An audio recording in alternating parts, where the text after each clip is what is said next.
Welcome to 15 with Christine. Will Slappey, CEO of Slappey Communications, is our special guest today. So let's get started.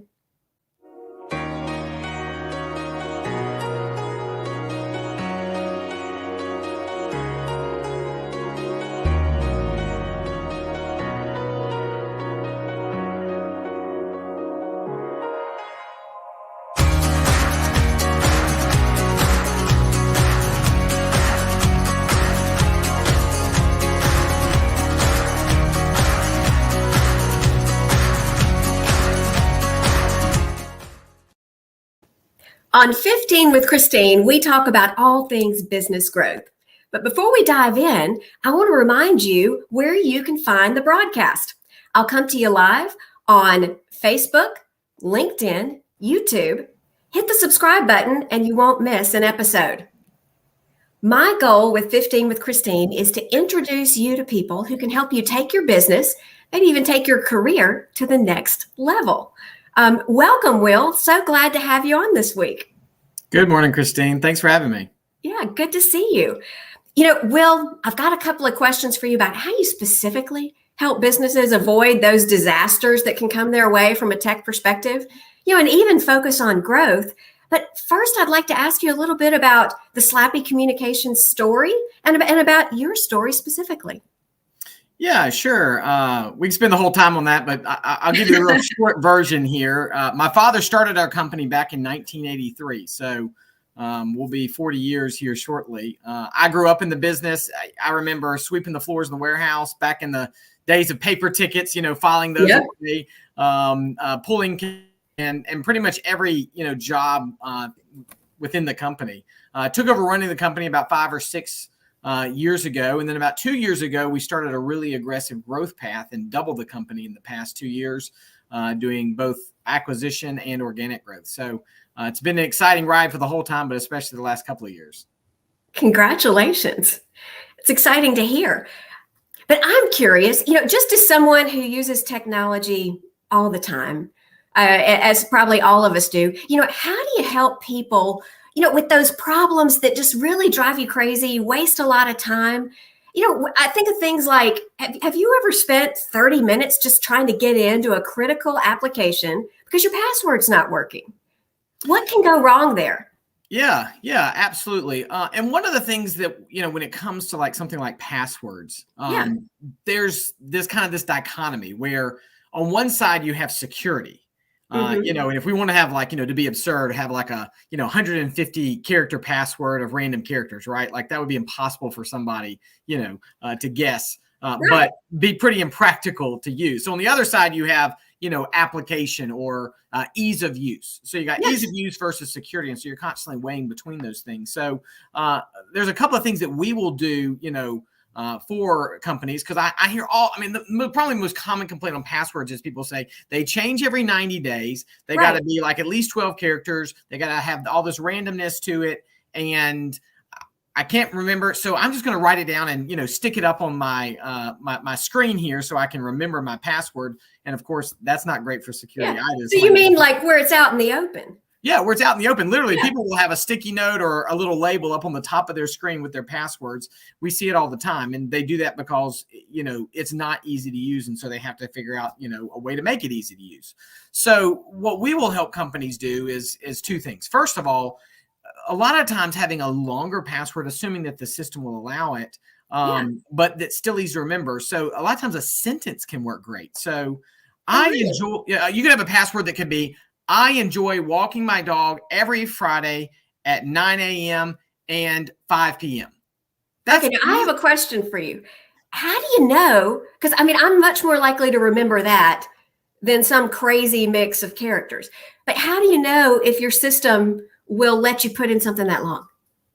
Sometimes the easiest way is just simply to try it. Like, when you have to reset your password, you can put it in there. A lot of times, on the right or left or somewhere, it will give you like details of this is how long the password can be. Okay. And so, if it can't be longer, there's other tricks of the trade, like, and hackers have figured some of these tricks out. So you have to be careful with them, but it's better than not having them. So you can replace, an I with a 1. or an exclamation point, or an A with an at, Okay. a 3 for an E, those kinds of things that can make it a little bit more secure, but still easier to remember. But one of the easiest thing is make it longer, make it a sentence, make it easy. And then the second thing that I want to share with you is two-factor authentication.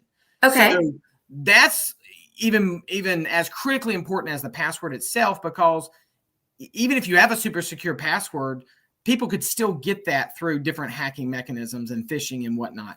So if there's a two-factor where, hey, you log in, but it says, hang on, I don't recognize this computer, I don't recognize your IP address, there's some stuff on the back end, then it will, you got to do your two-factor and you got to come here. And so now you got to get your cell phone plus know your password. So that increases the security exponentially without making it very difficult on the end user from an ease of use perspective. Sure. Now, Will, a lot of companies I work with, like, my HubSpot and other apps I think of that I use, they actually force me to do that, but those are huge companies. So can small to medium-sized businesses implement that as well? And what's it like for them? Is it complex? Yeah, it all depends on the application. One of the things that we like to do as a company is simplify that. And one thing that I want to make sure we don't skip over real quick is the impact, because sometimes people don't realize, like, what's the impact? Right. And the biggest impact is something like ransomware. If someone gets your password, they log into whatever application, website, they encrypt all your data and say, hey, you owe me $1 million if you want to get your data back. So that's the reason why it's important to begin with. Exactly. And there's, a lot of other, reasons as well, but that's like the most, I guess, impactful one. And so what was your question? I kind of got off on the impact there for a second. Well, oftentimes I think of that two-factor authorization. I found a lot of big companies I work with they force you to use it. Right. Yeah. So most of the a lot of the modern day applications have it. They don't all force it. So one of the easy things is go in there and find, go to the security settings and simply turn it on. And if it doesn't have it, there's other softwares that we can use that can add two-factor to whatever software you're using. And then you take it a step further, there's something that's called single sign-on, where you can have your one sign-on that you use like for your computer that can let you into a lot of different things. Think about like Face ID on your phone, is one of the things. So there's a similar type of thing, in the computer world. So that way part of the goal with passwords is to have a secure password, but less passwords that you have to remember. Use the two-factor authentication. Biometrics is starting to even become a bigger thing that now can make sure that you are secure, but also keep the ease of use. Okay. And whether someone has, 15 or 20 employees or a couple hundred employees, you can help them do that, right? Oh, yeah, absolutely. Yeah. And I'm also curious, when you talk about security, it's amazing how creative these, I don't know if they're hackers or who they are, that send you these phishing emails. Yeah. I've even started getting them through the most random places, like from my website. They're getting to me and sending me stuff because I guess they know I'll click on it. What are you seeing with the creativity of these people that don't have good intent? Yeah. And with COVID and people being remote and everything else, it's 2 to 3 times more phishing emails, since COVID than there were before. So, there's a big uptick. So I was actually meeting with a prospective client earlier this week, and they had a really kind of funny story of what happened with them. So they had a phishing email that came in from the wife of one of their key customers. And somebody identified that, hey, and I'm not sure if it was really from her, just, to make it look like it was coming from her. But so somebody identified, hey, this is a phishing email. So they sent an all employee email to say, hey, everybody, this is a phishing email. And then some people were, there's all these reply alls. No, this is, his wife. This is legit. And other people like, no, so there's all this banter back and forth. And so you got all this unproductivity. Yes. From people arguing over email. And meanwhile, some other person may not even see the email thread and still click on the email and then now, fall for whatever, the phishing attack was trying to accomplish there. And so like in that situation, what we will do is put a software in place that if somebody sees an email that looks suspicious, they can click report phishing inside of Outlook very easily. It goes to the NOC. If the NOC identifies, yep, that's a phishing, they will pull that email from everyone's mailbox within the whole organization. And not Okay. only that, it's a community driven thing. So if that same hacker is sending that same phishing email to other organizations, it can pull it from all of those organizations as well. So, all of a Oh, sudden wow. the email just simply disappears from the mailbox. You can't read it. You can't get to it. And you don't have that loss of productivity. And one of the things that, I love to say is less time clicking and more time producing. Yes. And that's one of the things we want to help companies do is, hey, let's get the right tools in place so that you don't have people wasting time on the email, and then the other thing that I recommended to that prospective client as well, this is a little bit different subject, but on the all employee emails, a lot of people don't realize that you can restrict who can send to those large groups within your company. And you can make it to where, a manager has to approve a reply all before it goes to everybody. So that way, when you send an all employee email out, if somebody replies back to it, and sometimes it's harmless, it's just like, great, thanks, whatever. But if you get 15 of those, all of a sudden, your inbox is filling up and you miss what's, important, or somebody has a dissenting opinion or whatever, then now there's false confusion. So, you can control what goes out. And that way, if it's not important, whatever that reply all, you don't have to, send it to the whole organization. So a little bit different, but two little quick things that you can now do that. What's that? Well, just those. No, I mean those two quick things. I mean, one, having the software that pulls the email, so you never have to send an all employee email to let everybody know. That's the easiest. But then the other piece is, using a function already built inside of Exchange or Office 365 that lets you limit who has authorization to send to those larger group email distribution groups you have. That's a great point. Do you find are business owners really aware that they can implement these things and that it's not difficult?